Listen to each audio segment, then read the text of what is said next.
तो probabilistic interpretation of wave function के बाद टॉपिक बेटा हम लोग पढ़ते हैं। देखिए बहुत इंटरेस्टिंग टॉपिक है, normalization of wave function. Normalization of wave function, normalization of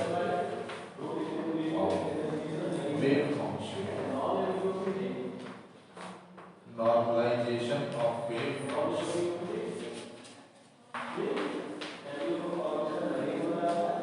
normalisation of wave, ठीक है चलिए लिखिए। A wave function, a wave function, a wave function psi is, a wave function psi is said to be, a wave function psi is said to be normalized if total probability of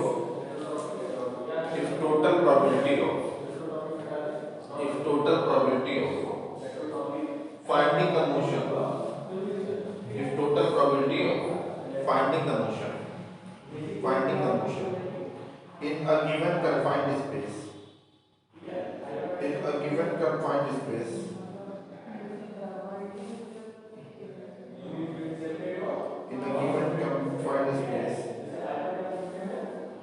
is unity। क्या लिखा? A wave function psi is said to be normalized if total probability of finding the motion of particle in a given confined space is unity। ठीक है ना? is unity मतलब क्या? बात समझ पा रही है। पिछले नंबर में क्या बताया था आपको? पिछले नंबर में आपको ये बताया था कि प्रोबेबिलिटी क्या होती है, पार्टिकल के पाए जाने की प्रोबेबिलिटी क्या होती है। तो पार्टिकल के पाए जाने की बेटा प्रोबेबिलिटी क्या लिखा था आपने लिखा था P is equal to volume integral psi star psi d, ये था, ठीक है ना। अब अगर यही प्रोबेबिलिटी आपकी 1 हो जाए, यही प्रोबेबिलिटी क्या हो जाए बेटा 1 हो जाए, तो इस तरह के वेव फंक्शन को क्या कहते हैं बेटा? Normalized wave function. क्या कहते हैं? Normalized wave. मतलब क्या कि किसी पार्टिकल की स्टडी के लिए आपने कंफाइंड स्पेस बनाया।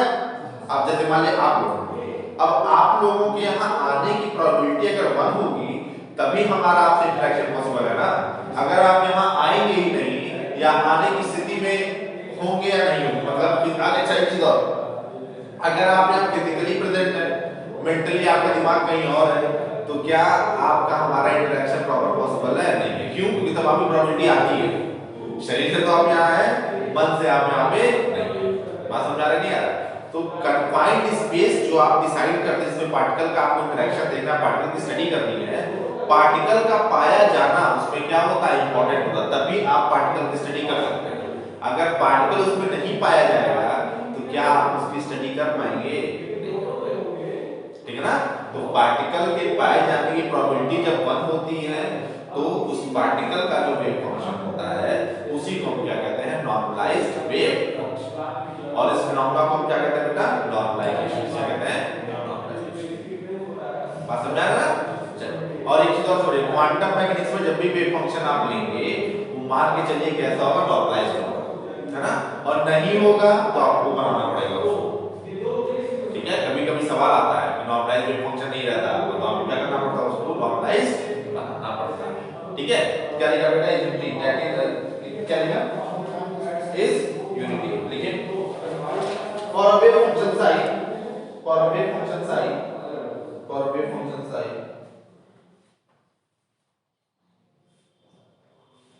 for a wave function psi, for a wave function psi, we have for a wave function psi we have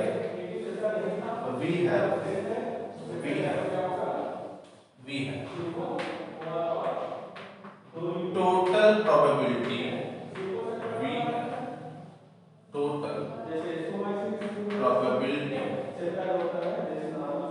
we have total probability P is equal to integration psi star psi d tau is equal to omega lambda,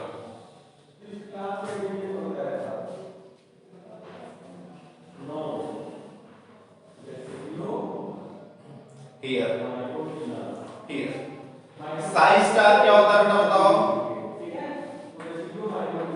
Sai star क्या होता है बताइए? What is Sai star? Complex conjugate of Sai. क्या लिखेंगे आप? Sai star क्या लिखेंगे बेटा? Complex conjugate of, complex conjugate of, complex conjugate of. और डी टाउ क्या होता है बेटा? क्या कहते हैं इसको? एलिमेंट्री। क्या कहते हैं बेटा इसको? एलिमेंट्री, ठीक है ना? एलिमेंट्री, ठीक है ना? फिर पैराग्राफ चेक करके लिखिए in this case, in this case, in this case, in this case psi is said to be, psi is said to be normalized, psi is said to be normalized wave function, psi is said to be normalized wave function। psi को बेटा हम क्या कहते हैं? normalized wave function, ठीक है ना? तो ये कहानी कब थी बेटा? जब वेव फंक्शन कैसा था? नॉर्मलाइज्ड। अब मान लीजिए वेव फंक्शन आपका नॉर्मलाइज्ड ना, तब आप क्या देखिए इधर कुछ दिन क्वांटम मैकेनिक्स का बेटा बेसिक ही चलेगा, ठीक है ना? तो बेसिक में कॉन्सेप्ट एकदम क्लियर करना है, एक एक चीज क्लियर करते हुए चलिए, किस लाइन का क्या मतलब होता है, कब कौन सी चीज कैसे यूज करनी है, ठीक है? हमको जब आप समझ जाएंगे ये चीज तो पढ़ने लिखने में कोई दिक्कत आपको, ठीक है? चलिए देखिए, if पैरामीटर लिखेंगे, if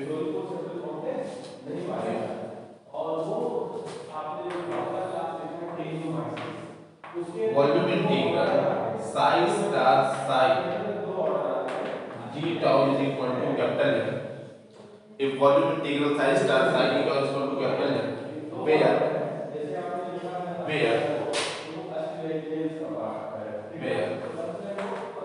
n is not equal to 0, n is not equal to 0 and n is not equal to 1, n is not equal to 0 and n is not equal to 1, ठीक है? इसको इक्वेशन नंबर 2 बना दीजिएगा,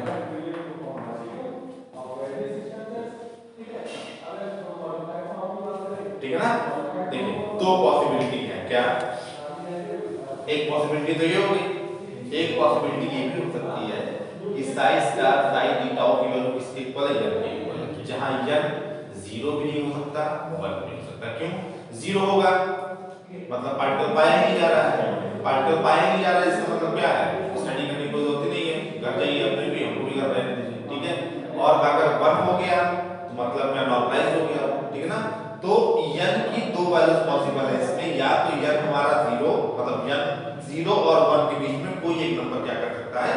हो सकता है ना, 0 होगा ना 1 होगा, उसके बीच में कोई नंबर होगा, मतलब ले दे करके हमारे इस केस में वेव फंक्शन हमारा नॉर्मलाइज्ड नहीं है। तो क्या करना पड़ेगा बेटा? आपको इसको नॉर्मलाइज बनाना पड़ेगा।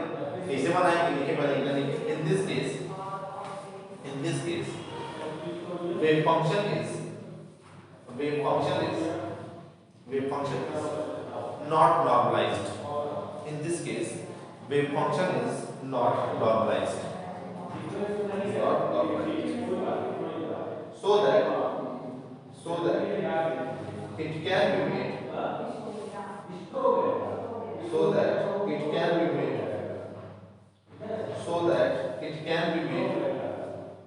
It can be made normalized as follows. So that it can be made normalized as follows. So that it can be made normalized as follows. ठीक है? चलिए इसको क्या बनाना है? आपको नॉर्मलाइज बनाना है, तो आइए देखते हैं कैसे बनाते हैं। आइए देखते हैं, चलिए मिटा देंगे बाकी इसको।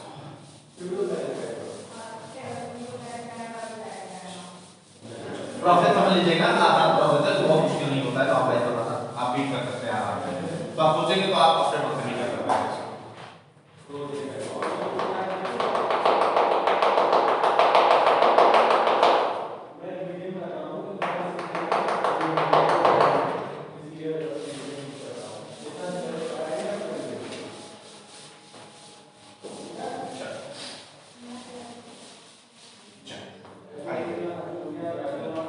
इक्वेशन नंबर 2 क्या गिवन था बेटा? इक्वेशन नंबर 2 हमको गिवन था, देखिएगा इक्वेशन नंबर 2 क्या गिवन था?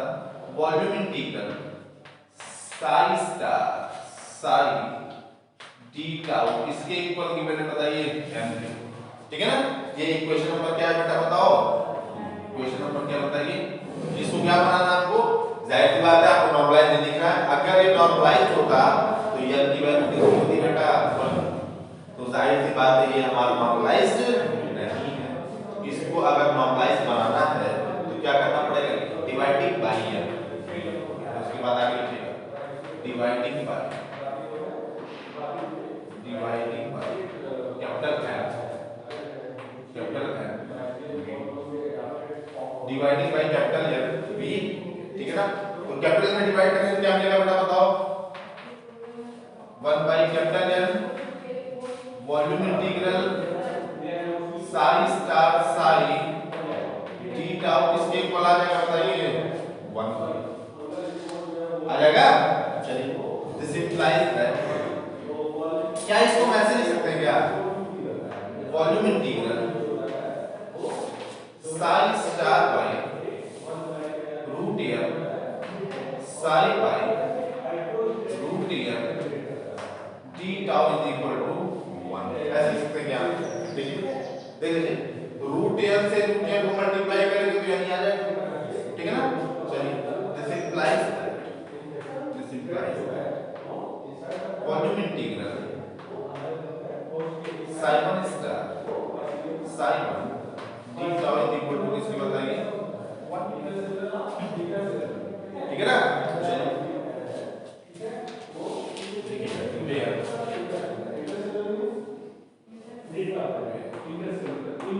Sai 1 is equal to psi by root m and psi 1 star किसके इक्वल हो गया बताइए? साई बाय रूट, ठीक है भैया? Also we see that psi 1 is normalized wave function, psi 1 is normalized, मतलब बात समझ में नहीं है? देखिए psi 1 star psi 1 d tau की वैल्यू किसके इक्वल हो गई? 1 के इक्वल हो गई। तो psi 1 हमारा क्या हो गया बेटा? psi 1 हमारा क्या हो गया बेटा? Normalized wave.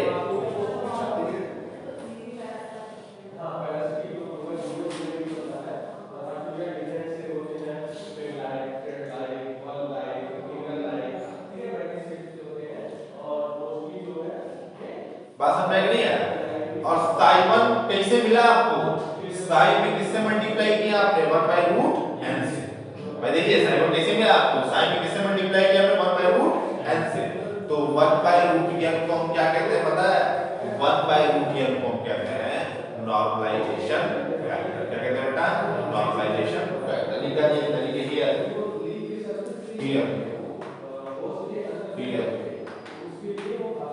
1 by root n is called normalization factor। क्या कहते हैं बेटा इसको बताओ?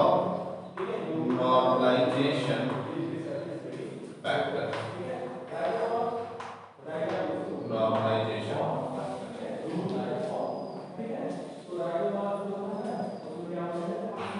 ठीक है? बात समझ आ रहा है? चलिए अब जरा एक दो सवाल करा देते हैं आपको, काम खत्म हो जाएगा, ठीक है?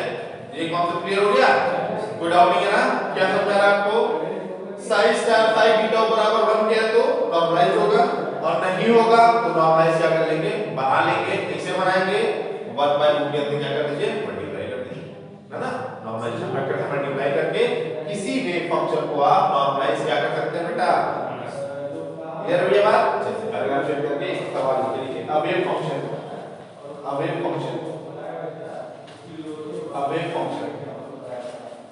बता दे इसको।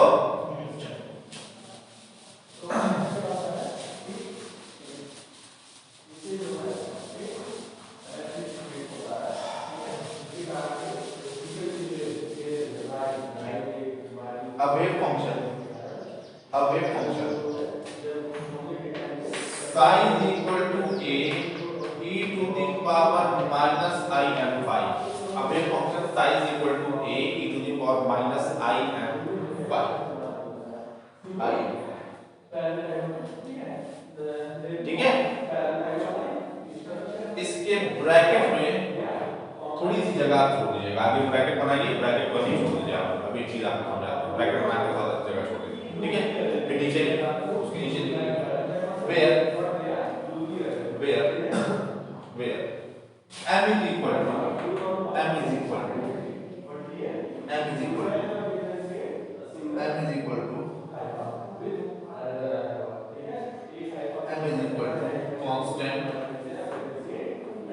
m is equal to constant, I square is equal to -1, I square is equal to -1, where m is equal to constant and I square is equal to -1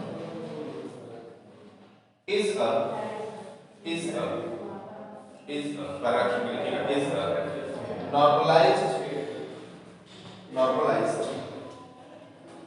normalized in a confined space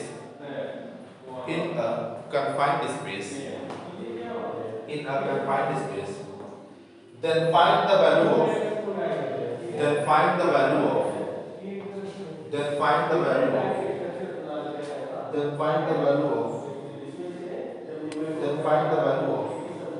capital A, then find the value of capital, ठीक है। चलिए अब देखिए इस तरह के सवाल को अप्रोच, एक सवाल हम आपको बता देते हैं, ठीक है, इसके दूसरा वाला आपको लगाइएगा, ठीक है। चलिए दो प्रोटोटाइप देते हैं आपको, देखिए इस तरह के सवाल को अप्रोच हम कैसे करते हैं, ठीक है। तो उसके लिए आप सबसे पहले एक काम करिए, देखिए जो वेव फंक्शन होता है ना बेटा, वो डिपेंड किस पे करेगा, पोजीशन पे और टाइम पे, ठीक है ना। तो पोजीशन कोऑर्डिनेट्स हमारे पास कौन-कौन से पॉसिबल होते हैं, एक हमारा वेव फंक्शन जो होगा वो या तो फंक्शन होगा एक्स वाई जेड का, या हम जो हमारे सिलेबस में या तो फंक्शन होगा बेटा आर थीटा फाई, ऐसे डिपेंड करेगा वेव फंक्शन, या तो वेव फंक्शन हमारा एक्स वाई जेड पे डिपेंड करेगा, या तो वेव फंक्शन डिपेंड करेगा आर थीटा फाई, ठीक है ना। तो ऐसे ही आपके सामने अक्सर इंटीग्रेट करने के लिए ऑप्शन आपके सामने आएगा, ठीक है ना, अक्सर आपको इंटीग्रेशन में पढ़ाया जाएगा। तो इंटीग्रेशन करने के लिए आपको x y z और r थीटा फाई की क्या पता होनी चाहिए बेटा, लिमिट पता होनी चाहिए, क्या पता होनी चाहिए भाई। देखिए अगर आप इसको नॉर्मलाइज्ड रेट फंक्शन मान रहे हैं तो वॉल्यूम के सूत्र आप इसको इंटीग्रेट करेंगे ना, आपको लिमिट क्या होनी चाहिए पता होनी चाहिए, है कि नहीं भाई। नॉर्मलाइज्ड रेट फंक्शन तो आप क्या लिखेंगे, नॉर्मलाइज्ड रेट फंक्शन तो आप सीधे लिखेंगे volume integral psi star psi theta is equal to 1 के।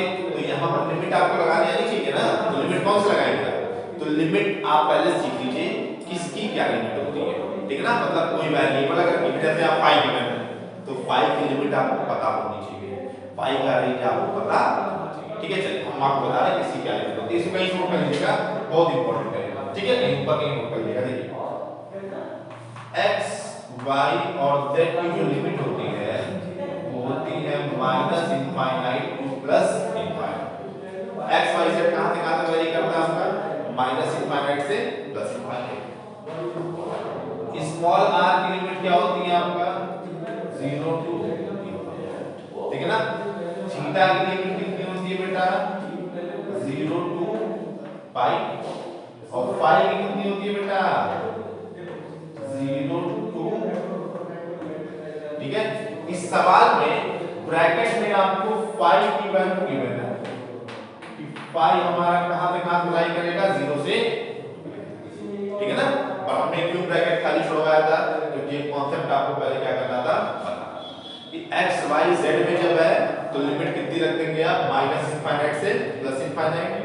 r की लिमिट अगर सिर्फ r में है या r में आप वेरिएबल है तो r की लिमिट कहां से कहां रखेंगे 0 से इनफाइनाइट। थीटा की कहां से रखते हैं 0 से पाई, और फाई कहां से रखते हैं 0 से 2 पाई। छाप लीजिए इसको पहले कहीं नोट करिए भाई, इसको कहीं पर नोट करिए, बहुत इंपॉर्टेंट है, कहीं इसको पहले नोट करिए, कहीं इसको पहले आप नोट करिए।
सकता है, नहीं भी दे सकता है, आपको याद रखना पड़ेगा, ठीक है ना, दे भी सकता है, नहीं भी दे सकता।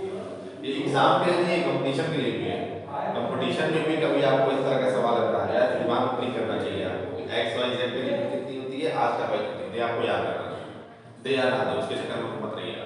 यहाँ तो दे दिया था, यहाँ क्यों दे दिया था, क्योंकि लिमिट हमने आपको बताया नहीं, ज्यादा तो लिमिट हटा देते हो, आपको ये लिखा देते हैं, पर क्योंकि सवाल में दिया हुआ था, कभी देता है कभी नहीं देता है, ठीक है ना, वो आपको याद रखना चाहिए, छोटा सा डेटा है,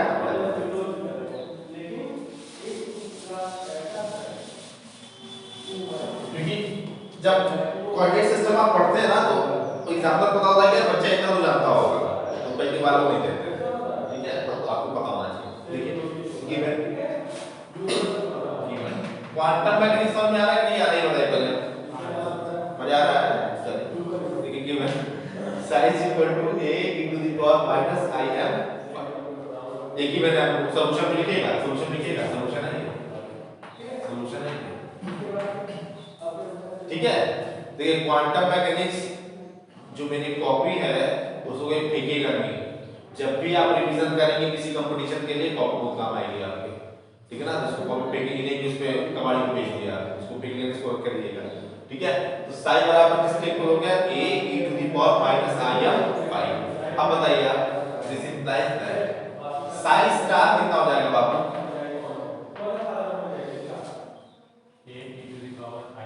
हाँ a e to the power i m phi, a e to the power i m phi, ये क्या हो जाएगा आपका साई स्टार हो जाएगा, ठीक है। चलिए कैसे निकालते हैं आप कॉम्प्लेक्स फॉर्मूले, i को किससे रिप्लेस कर देते हैं बेटा, माइनस i, है कि नहीं, कॉम्प्लेक्स फॉर्मूला निकालने के बाद i से रिप्लेस कर देते हैं माइनस i, ठीक है ना। चलिए उसके बाद लिखेंगे सिंस, देखिए सिंस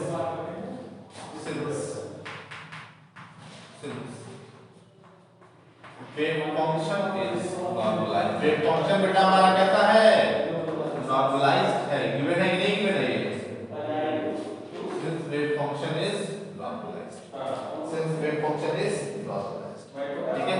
then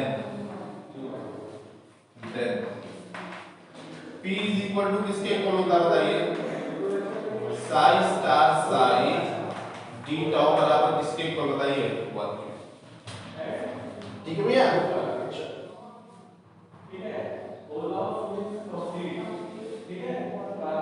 ठीक है।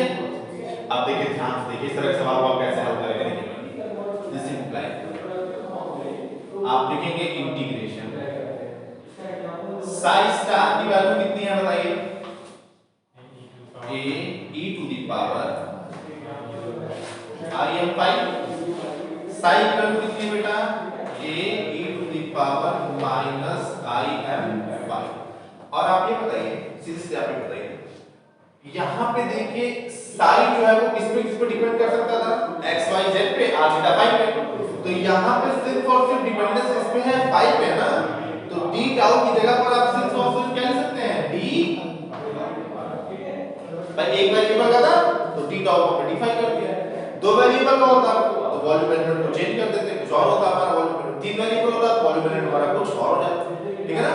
अब क्योंकि हमारा सिंगल वेरिएबल है ये, तो d टाउ की जगह पर सीधे लिख सकते हैं d y, दो वेरिएबल होगा तो वॉल्यूम एलिमेंट कुछ और हो जाएगा, तीन होगा तो कुछ और हो जाएगा, ठीक है ना। जैसे हमारे तीन वेरिएबल है dx x y z तीनों पर है, तो वॉल्यूम एलिमेंट क्या हो जाएगा, dx dy dz हो जाएगा, दो है तो dx dy हो जाएगा, ठीक है।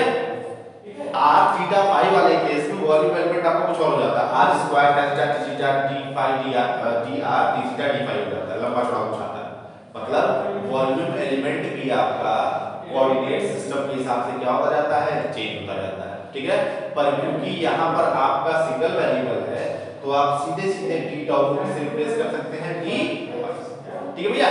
चलिए और ये वैल्यू कितनी रख देंगे आप बताइए, इसके 1 की, और ध्यान देने वाली बात क्या है, फाई की लिमिट कहां से कहां तक है, 0 से 2 पाई, तो लिमिट कितनी लगा देंगे, 0 से 2, ठीक है भैया।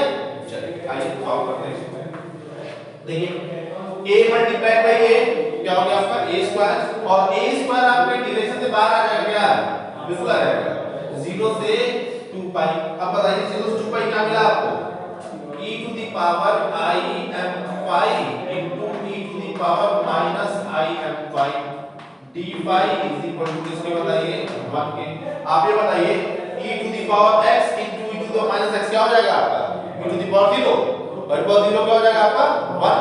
तो क्या मिल गया बताइए a स्क्वायर 0 से 2 पाई डी फाइव किसके इक्वल बताइए 1 के a square into 2 pi minus 0 इसके इक्वल बताइए 1 के। भाई ऐसे इंटीग्रेट करेंगे आप ना इंटीग्रेशन में एक स्टेप और निकालेंगे क्या a स्क्वायर इंटीग्रेट करने को कितना मिलेगा आपको बताइए पाई 0 से 2 पाई किसके इक्वल बताइए 1 के। तो यहां से बेटा a स्क्वायर किसके इक्वल आ गया बताइए 1/2 पाई के और a बराबर किसके आ गया बताइए 1/√2। ठीक है ना। हालांकि आप यहाँ पे प्लस माइनस 1 कर दीजिएगा प्लस वाला ही देते हैं क्योंकि कंडीशन दे प्लस माइनस 1 कर दीजिएगा। ठीक है ना दोनों पॉसिबिलिटी है प्लस माइनस 1 कर दीजिएगा। ऐसा लिखा नहीं ये पॉजिटिव है प्लस माइनस 1 कर दीजिएगा। अगर इसमें पॉजिटिव किया गया है तो दोनों पॉसिबिलिटीज हो सकती है। आसान था करीब एक सवाल पूछ लगाएंगे आप लोग ऐसे सवाल आता है 2 नंबर में 4 नंबर में ऐसे सवाल देगा।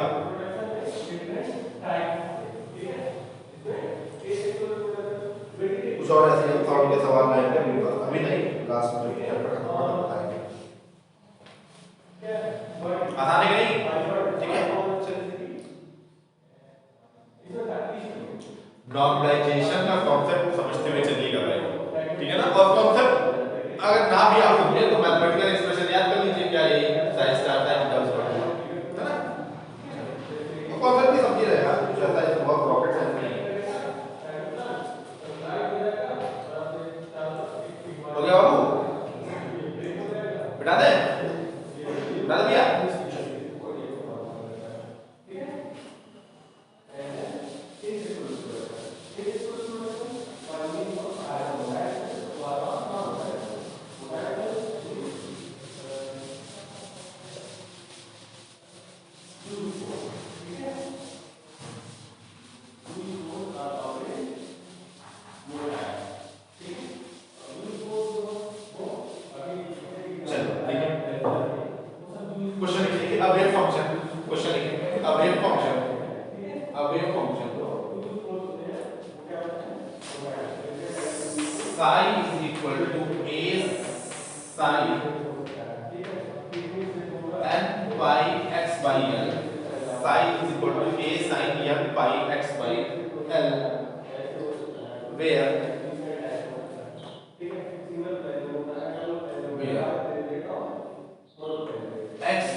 ठीक है करिए जरा सॉल्व करिए 2 मिनट में सॉल्व करिए।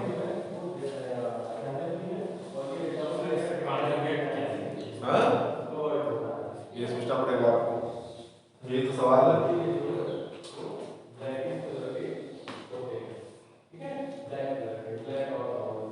ऐसे ही सवाल दिया रहेगा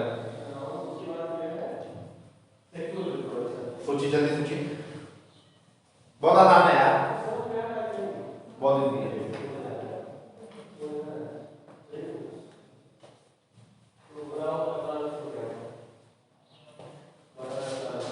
दो मिनट में सोचिए, जल्दी सोचिए।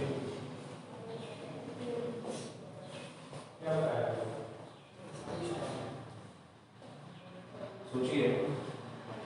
देखिए ज्यादा जान लेना भी सेहत के लिए हानिकारक होता है। आप लोग ज्यादा जान लिए इसलिए आप सोच नहीं पा रहे।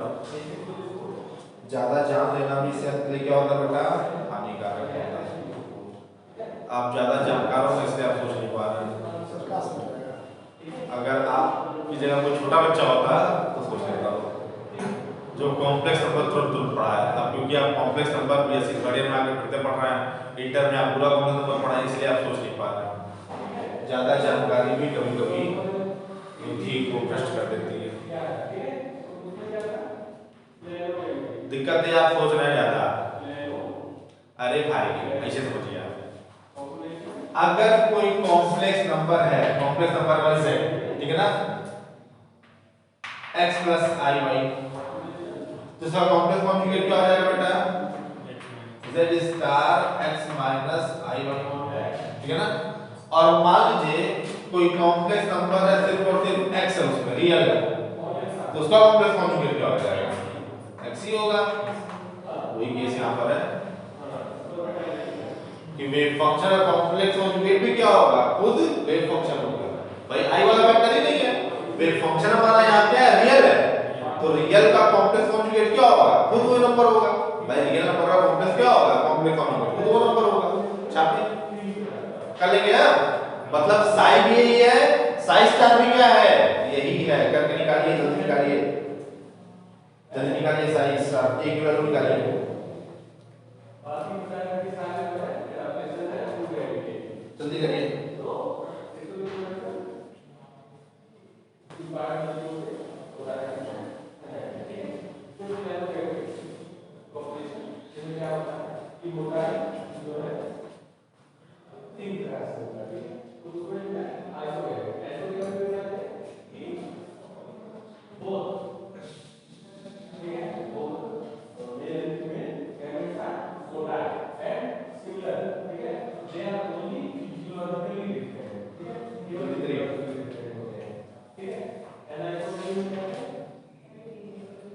इंटीग्रेशन करने आना चाहिए, इंटीग्रेशन नहीं आ रहा तो कोई समस्या है।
हो गया बाबू, जल्दी करिए।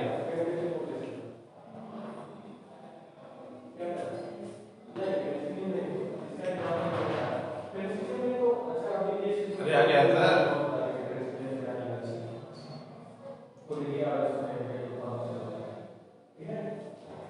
क्या किसी का सेंसर आया? आसान सा इंटीग्रेशन है भाई।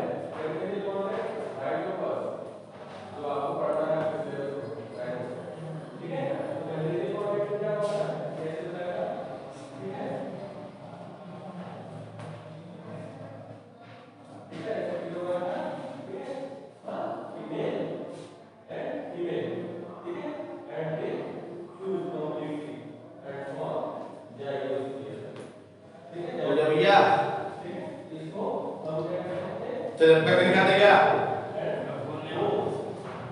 चलिए कितना आ रहा था बताइए।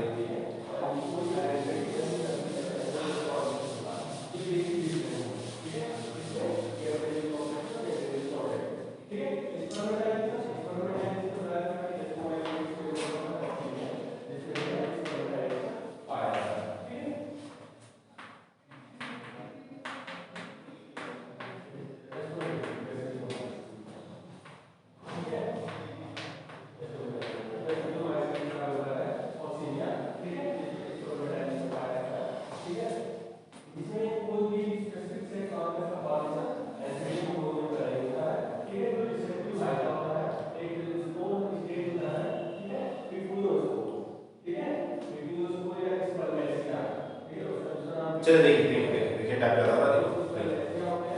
गिवन क्या है बेटा, साइन बराबर किसी गिवन है a sin n pi x by l, sign star कितना हो जाएगा a sin n pi x by l, दोनों सेम रहेगा, ठीक है। सिंस क्या लिखेंगे आप, since sign is normalized, since psi is normalized, this implies that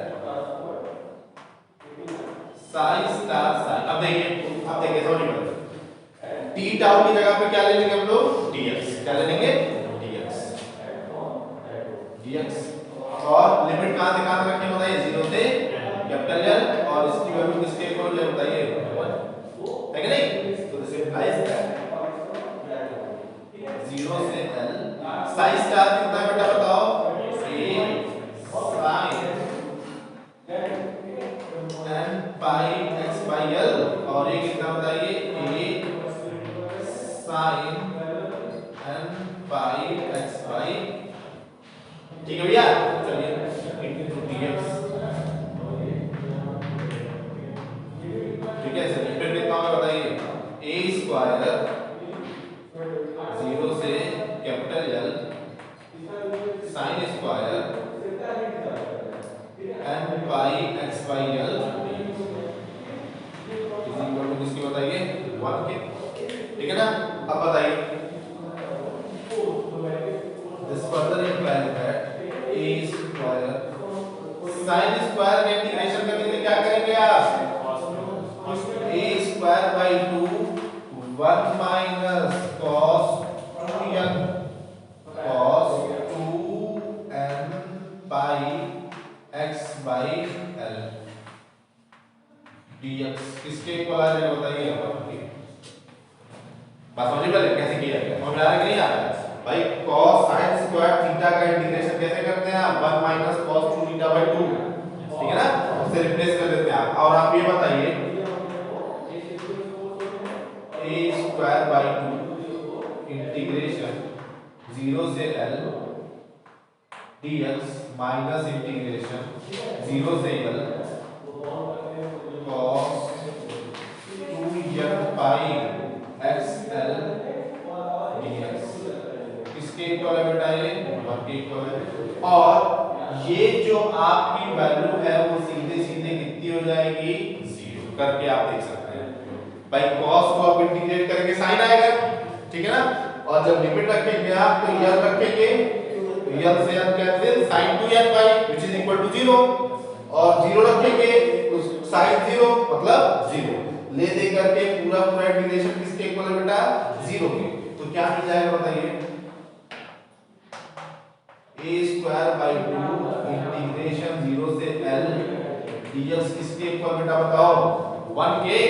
और यहां से कितना आ गया आपको बताइए, a square by 2 into L बराबर किसके बताइए 1 के, और यहां से a बराबर किसके इक्वल आ गया बताइए आपका, a स्क्वायर बराबर आ गया आपका आ गया 2 बाई L के, और a बराबर किसके इक्वल आ गया under root 2 by capital L।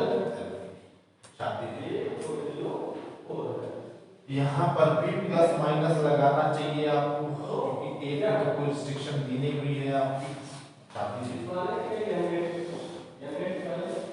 आसान था। यहाँ तक कितने लोग पहुंच गए थे बताइए मुझे,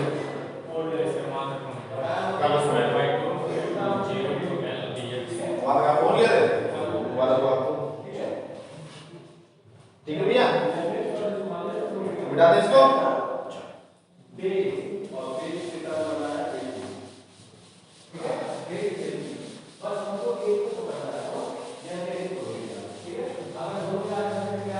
आज आपने क्या सीखा बताइए?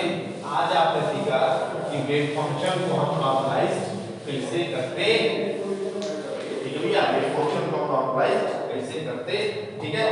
तो एक काम करते हैं, कमी लोग यहाँ क्लासिता रह देते हैं, तो घर पे जाकर के अच्छे से एक बार क्या कर लीजिएगा, रिवाइज कर लीजिएगा। नेक्स्ट स्टेप पे हम लोग ऑर्थोगोनैलिटी ऑफ वेव फंक्शन पढ़ लेंगे, उसके बाद एक्सपेक्टेशन वैल्यू, अभी कुछ दिन बेसिकली चलेगा एक्सपेक्टेशन वैल्यू, फिर नेक्स्ट स्टेप पे करेंगे कैसे, ठीक है ना। आज रहते देता ही, इसके बाद हम नेक्स्ट स्टेप क्या करेंगे, ठीक है। इतना पहले नेक्स्ट स्टेप पे रिवाइज करके आएंगे, ठीक है।